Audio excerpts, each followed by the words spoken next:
Welcome! In front of me I have Xiaomi Poco F3 and I will show you how you can add another account to Google Play Store.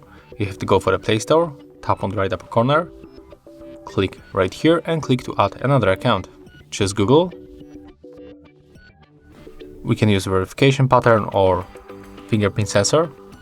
Input your new email.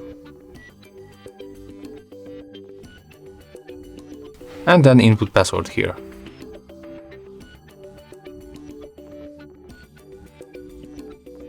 When you input your password, you have to click next. In the right upper corner, in the right upper bottom corner, click agree.